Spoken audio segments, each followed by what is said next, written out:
Aujourd'hui, la chaîne qui déboîte vous propose quelques grammes de finesse dans un monde de brut, avec ce carton très moche qui contient un objet très beau. Et oui, ce sont souvent dans les écrins les plus moches que l'on trouve les plus belles perles. Ah, méditez là-dessus, c'est presque taoïste. Donc, on va ouvrir l'emballage, et déjà, premier bon point, on tombe sur du bois, c'est noble le bois. Avec ici un aimant néodymium. Bon, ça c'est moins noble, mais c'est indispensable pour l'objet.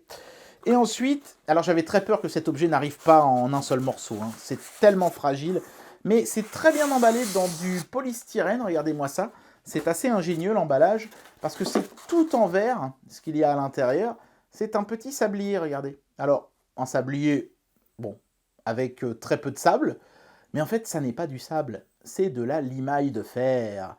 Et vous l'avez compris, limaille de fer plus aimant néodymium égale très joli. On va voir apparaître en fait le champ magnétique dans la limaille de fer. Hop là. Ça fait une sorte de petite sculpture au fur et à mesure que ça tombe. Je vais vous montrer dans un instant. On va le laisser finir d'abord.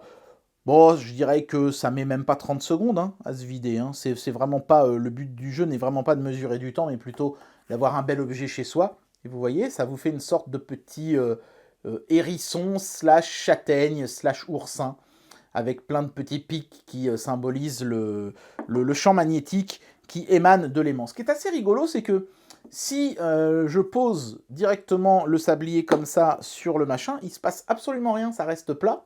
Il faut vraiment qu'il y ait un écoulement pour qu'on voit apparaître les lignes de champ magnétique. Pourquoi? Est-ce que c'est parce que le poids de la limaille de fer est trop grand si tout tombe d'un coup sur l'aimant pour que ça puisse prendre la forme du champ magnétique? Mais dans ce cas-là, alors pourquoi, une fois que tout est tombé, est-ce que le champ magnétique reste visible? Ce sont les mystères de la physique. J'ai deux amis à moi, enfin une amie et un ami, qui sont profs de sciences physiques. Je pourrais leur demander, hein, mais en fait je m'en fous. C'est tout pour aujourd'hui.